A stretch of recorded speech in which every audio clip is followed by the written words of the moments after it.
दोस्तों नमस्कार, आप सबका एक बार फिर से स्वागत है हमारे इस वीडियो में और इस नर्सिंग पब्लिक ब्लॉग के चैनल पर। दोस्तों आज हम अपने वीडियो के माध्यम से आप सब तक ये पहुंचाने वाले हैं 4 जून 2024 के बाद घटने वाली घटनाओं के बारे में, जिन्हें जानकर आप हैरान हो जाएंगे, क्योंकि भविष्यमालिका में शेषनाग यानी बलराम जी के बारे में जो लिखा है वो आपकी रातों की नींद उड़ा देगा। क्योंकि पंच सखाओं की भविष्यमालिका में लिखे तथ्यों के अनुसार 4 जून 2024 के दिन बलदेव भारत के राजा घोषित हो चुके हैं। लेकिन इसके बाद जिन जिन घटनाओं के बारे में घटने को लिखा हुआ है वो साधारण मनुष्य की कल्पना से भी परे है। क्योंकि अब सबसे पहले प्रहार होगा अधर्मियों पर, और उसके बाद प्रहार होगा देशद्रोहियों पर, और उसके बाद प्रहार होगा बाहरी शत्रुओं पर। क्योंकि अब भारत न रुकने वाला है और न ही झुकने वाला है, बल्कि अब हमारा भारत समस्त पृथ्वी पर अपना एक छत्र शासन स्थापित करने वाला है, और जो भी इसका विरोध करेगा वो अपने कुल समेत समाप्त कर दिया जाएगा।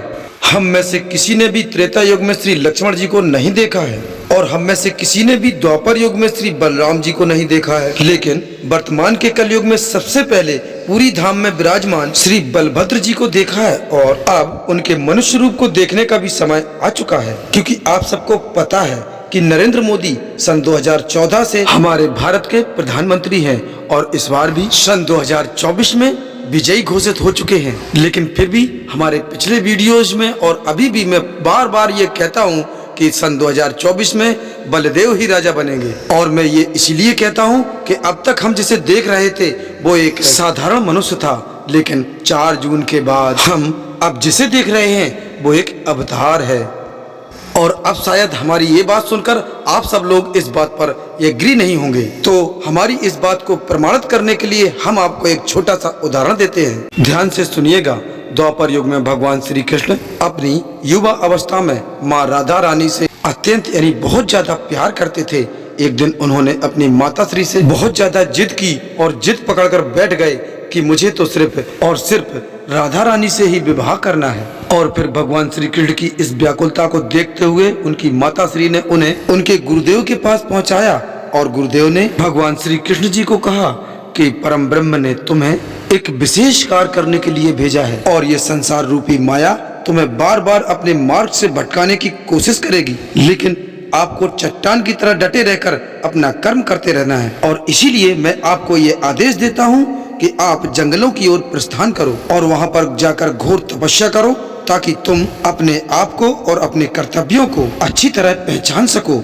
तब श्री कृष्ण ने अपने गुरुदेव के आदेशानुसार तपस्या की और आत्ममंथन किया, स्वयं को पहचाना और खुद को एक अवतार के रूप में माना। यानी एक अवतार भी एक साधारण मनुष्य की तरह अपना जीवन यापन करता है, और वो जब तक उसके प्रकट होने का समय नहीं आ जाता। और एक साधारण मनुष्य तब अवतार बनता है जब उसके अंदर परम ब्रह्म की दैवीय ऊर्जा प्रवेश करती है। लेकिन अब एक प्रश्न है कि 4 जून के बाद ऐसा क्या होने वाला है जिसके लिए आप ये वीडियो भी देख रहे हैं। तो इसे जरा ध्यान से सुनिएगा, क्योंकि ये इतनी महागुप्त और रहस्यमयी बातें शायद ही आपको किसी और YouTube चैनल पर मिले। आज से लगभग 600 वर्ष पहले संत गुरु श्री अच्युतानंद दास जी ने जाई फुला माड़िका में कहा था कि भारत में होंगे जितने भी घुसपैठिए, ना रहेगा उनमें से कोई भी, सबका होगा अंत। अधर्मी होंगे जितने चंडी के हाथों मारे जाएंगे, और आरंभ होगा शिव का तांडव। इस भविष्यवाणी में साफ साफ भारत में उपस्थित इलीगल इमिग्रेंट्स एवं लेफ्ट लिबरल के विषय में कहा गया है, जिनकी डेडलाइन 4 जून 2024 तक का था।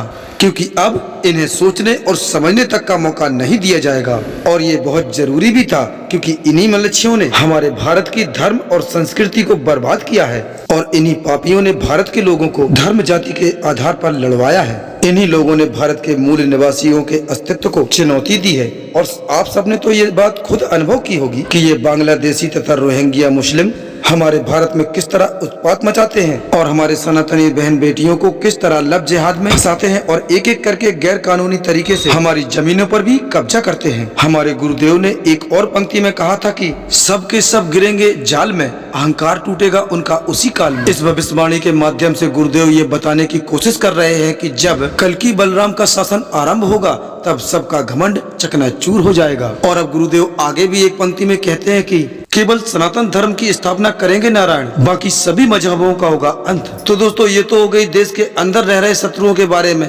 अब देश के बाहरी शत्रुओं के बारे में जो कहा गया है वो सबसे रोचक तथा आश्चर्यचकित है। विश्व के सबसे प्रसिद्ध भविष्यवक्ता संत श्री अच्युतानंद दास जी ने कहा था कि बलदेव राजा होंगे और 108 वर्षों की आयु तक शासन करेंगे। पूरी पृथ्वी का संचालन सत्य, धर्म तथा न्याय के माध्यम से करेंगे। और अब गुरुदेव आगे कहते हैं कि कल की अवतार कलयुग के महाभारत के पश्चात सभी देशों के लड़ने की क्षमता को समाप्त कर देंगे, जिसके कारण जर्मनी, इटली, रसिया, जापान और तुर्की जैसे देश रद्दी बन जाएंगे, यानी किसी भी काम के नहीं रहेंगे और फिर मजबूर होकर भारत के अधिपत्य को स्वीकार कर लेंगे। दोस्तों, सुनने में ये सब आपको बहुत ही काल्पनिक लग रहा होगा, लेकिन बहुत ही जल्द ये हमारे आंखों के सामने घटने वाला है। बल्कि अगर मेरे हिसाब से देखा जाए तो इसका आरंभ तो हो चुका है, क्योंकि आप श्रीलंका को देखिए, आप भूटान को देखिए, मॉरिशस को देखिए, इजराइल को देखिए और इतना ही नहीं, यहाँ तक कि रशिया भी भारत को ग्लोबल लीडर मान चुका है, यानी दुनिया का बॉस। और जो इस बात को मानने के लिए तैयार नहीं है उन्हें कायदे से प्रस्तुत कर लिया जाएगा। जैसा कि भविष्य मालिका में कहा गया है कि जब हिंद के योद्धा विदेशी जमीन पर कदम रखेंगे तब वहाँ की धरती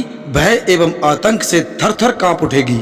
और इस सृष्टि में ऐसी कोई शक्ति नहीं है, ऐसा कोई बल नहीं है जो कल्कि और बलराम को रोक सके।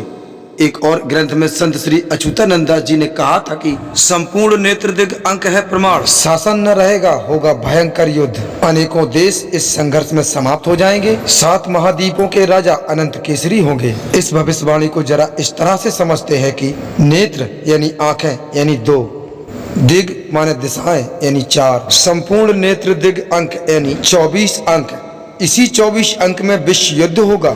इस युद्ध में अनेकों छोटे बड़े देश समाप्त हो जाएंगे और इस महायुद्ध के पश्चात संपूर्ण यानी पूरी पृथ्वी के राजा अनंत केसरी यानी आदि शेषनाग बोले तो बलदेव होंगे। तो हमारे प्यारे मित्रों, इतना ही था हमारे आज के वीडियो में। अब आपको हम फिर मिलेंगे किसी अगले वीडियो के साथ। तब तक के लिए नमस्कार, अपना ख्याल रखें और हमेशा मुस्कुराते रहें। जय हिंद, जय पंचसखा, जय भोलेनाथ।